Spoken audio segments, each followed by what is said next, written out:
You won't be welcome at our wedding. Your presence would mark the end of our relationship." My oldest son and his future bride affirmed this with solemn nods. My heart sank as I felt their disdain for me. What had I done to deserve such rejection? Hadn't I simply been a typical mother to them?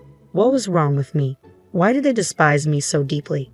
Their rejection felt like a wound I couldn't fathom. I couldn't comprehend their animosity towards me. They must truly loathe me to bar me from their special day. But I couldn't pinpoint any wrongdoing on my part. And my husband, too, faced their scorn. I couldn't bring myself to forgive my son.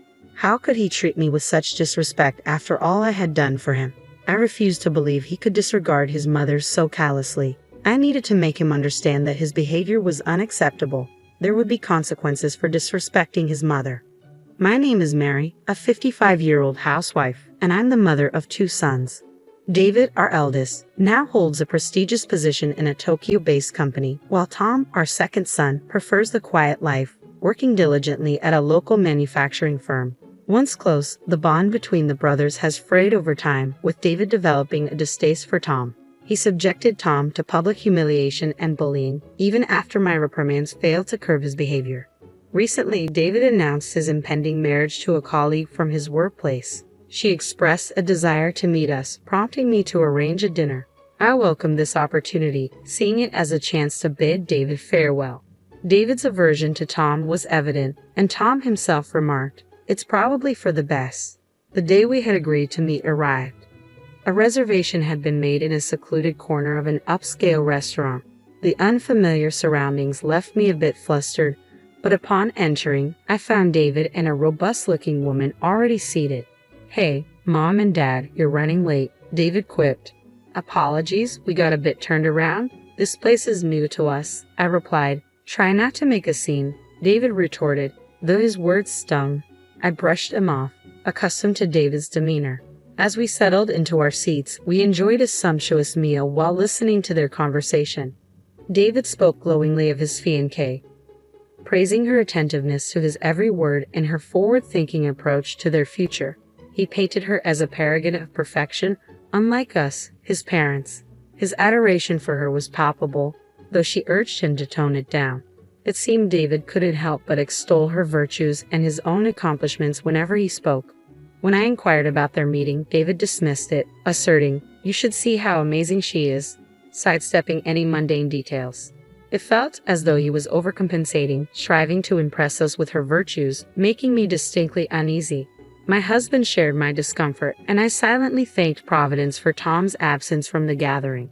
"I'll say this again and again, she's nothing like you guys. Please don't mistreat her once we're married. Show her some respect," David implored. "I don't need reminding. I wouldn't dream of it," I assured him. "We'll see. You've always favored Tom over me. With that history, I can't be sure you won't do anything to her," David countered. His accusation hit me hard. While we had been preoccupied with David's relentless bullying of Tom, David felt sidelined and unloved. Tom had endured David's torment since childhood, and as any parent would, we tried to alleviate his distress. When I pressed David for reasons, his response was simple: "Because I didn't like Tom." Unable to bridge the gap, the issue remained unresolved. I hadn't realized David perceived our actions as favoritism towards Tom, but I chose not to challenge him, unwilling to escalate the tension. The strained dinner concluded without incident, but it was clear our underlying issues remained unresolved. "Getting up there in age, aren't you?" David remarked casually. "No need to fret, we'll look after you too." David had unilaterally decided that he and his wife would move in with us after their wedding, seemingly with her blessing. She chimed in, "You have another son who won't rely on you forever, right? I'll take care of him." The notion unsettled me deeply. While Tom did reside with us, it was out of genuine care and not entitlement. However, David and his family had moved in without our consent, claiming our space and assuming ownership. "Why don't you tend to the garden, Tom?" David urged. "I have work," Tom replied. "You're unemployed. Get to it," David retorted. "What? You're insufferable," Tom shot back. David's relentless pressure on Tom was escalating. I admired Tom's maturity in handling the situation, but the dynamics were far from simple. David and his family were scheming to oust Tom and us from the house without our knowledge. Late one night, after my husband and Tom had retired to bed, I ventured out for a drink of water, only to find the living room illuminated. "When do you think we'll have this house to ourselves?" she inquired. just a bit longer. We need solid plans to avoid any hiccups. Once we rid the place of the others, I want to give it a makeover. It's looking a bit dated." David chuckled in agreement. I was incredulous. I couldn't believe they were contemplating such a move. I immediately alerted my husband and Tom. Delaying action could spell disaster. As we deliberated our next move, Tom stepped forward with a strategy. "Mom, I'll handle this. I've got a plan," he assured us. Though Tom's words provided some comfort, his plan called for patience above all else. Yet if Tom's method proved successful, David and his fiancée would be out for good. With that in mind, my husband and I agreed to trust Tom's strategy. Despite the various ongoing issues, life carried on, and David and his fiancée set their wedding date. They opted for a luxurious venue nearby, which surprised us as we had initially thought a countryside setting would suffice. "It's a bit steep, but with our earnings, we can manage," David remarked with a smirk that irked me, though I held my tongue. Despite David's continued jabs at Tom's composed demeanor seemed to weather the storm. When the couple summoned us to discuss the wedding plans, we were met with an outrageous request. "Please refrain from attending our wedding. It would jeopardize our relationship," they declared. I was dumbfounded by their words, but managed to compose myself enough to ask David, "Are you sure? Why the sudden change?" "I'm afraid of you both. I don't want you there," David insisted, feeding tears in response to my inquiry. "I'm warning you, our relationship will be over if you show up. Isn't that what you want anyway? Am I not your terrible son?" David pointed accusingly at Tom, leaving Tom speechless. My patience wore thin upon hearing his words. "That's enough, David. You've been tormenting Tom for far too long.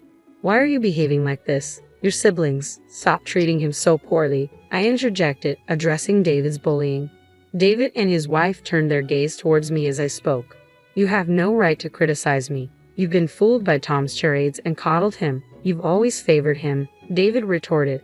"Because you mistreat your younger brother," I countered. "Isn't that just an excuse? You couldn't resist Tom's charm because he's so adorable." "That's not fair," David snapped back. Despite my reassurances that I didn't favor Tom, David refused to listen. Why couldn't he see that his own actions led to this situation? Why wouldn't he even consider it? David is my son, and despite his behavior, I felt a maternal obligation towards him. But that sentiment was fading fast. At that moment, I made the difficult choice to disengage from my son. "Fine then, I will be attending the wedding," I declared, washing my hands of the matter. Tom and my husband exchanged wide-eyed glances, while David and his companion seemed content with my decision. "Are you sure about this? You'll regret it," I cautioned. "No, we won't regret it. The best weddings are those free from distractions," David confidently replied. Their cheers contrasted with the heaviness in our hearts. There was no point attending a wedding where we weren't welcome. Eventually, our family reached the decision to abstain from the ceremony.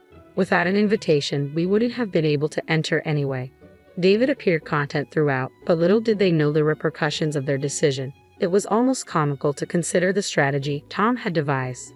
The newlyweds managed to navigate the wedding without any hitches, but they continued to reside in our home. Having recently changed jobs to be closer to us, they were busy packing and preparing for the move to their new office. Upon returning home from their first day at the new office, they frantically called for Tom. "Tom, what's happening?" they queried anxiously. When I inquired about the commotion, they relayed the events of the day in brief. During their orientation at the new workplace, they unexpectedly encountered Tom, who wasn't expected to be there. To their astonishment, when their boss spotted Tom, he respectfully bowed and expressed gratitude for Tom's assistance. The couple, previously under the impression that Tom was merely a factory worker, were taken aback by these revelations. Unbeknownst to them, Tom had been diligently toiling away at the factory since he first joined. His dedication hadn't gone unnoticed. The factory's president himself acknowledged Tom's invaluable contributions. Tom's innovative ideas had become integral to the factory's operations, earning him admiration from his colleagues. Thanks to his efforts, the factory's performance had seen significant improvements. In due course, the factory became a cornerstone for many companies.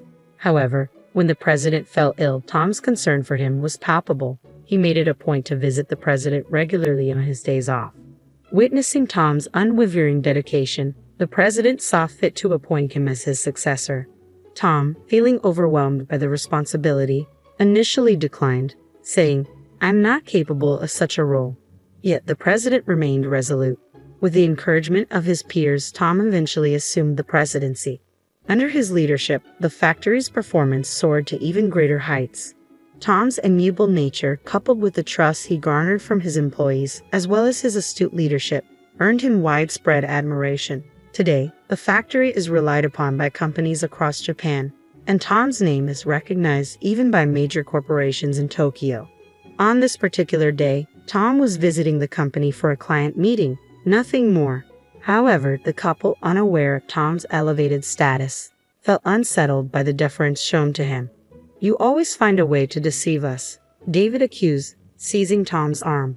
"If only you had been honest with us, we wouldn't have reacted this way. Why didn't you tell us?"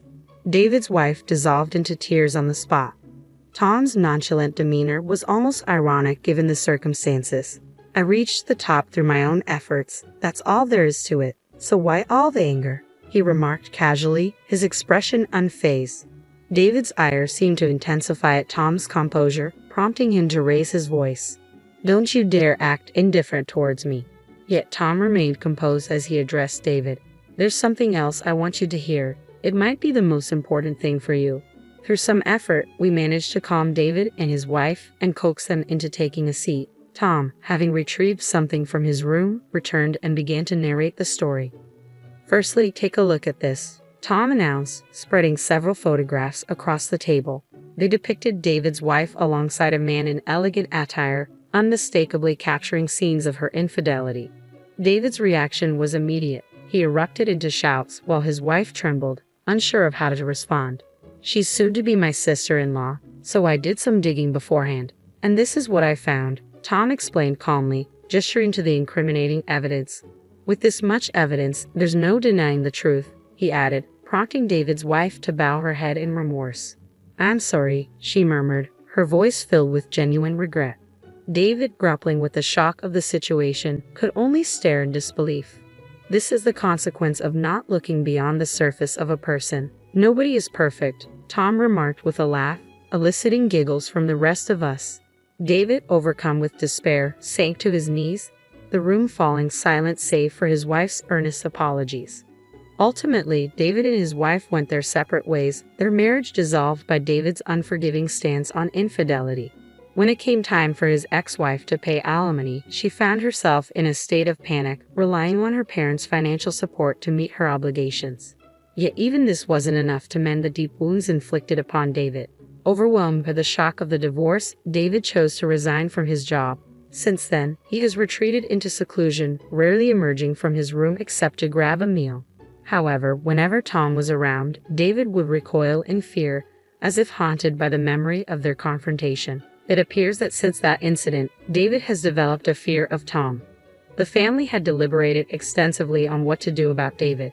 Ultimately, they reached a unanimous decision to sever ties with him in the near future. It pained them to contemplate such a drastic step, but David's selfish behavior left them feeling unable to forgive him.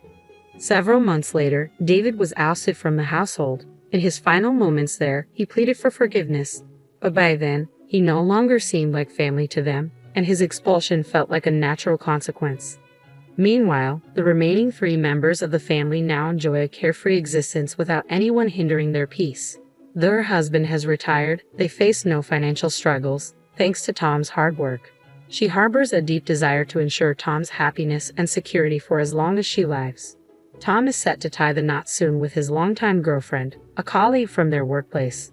Their relationship has flourished over several years, and the prospect of her precious son's wedding fills her with anticipation and joy.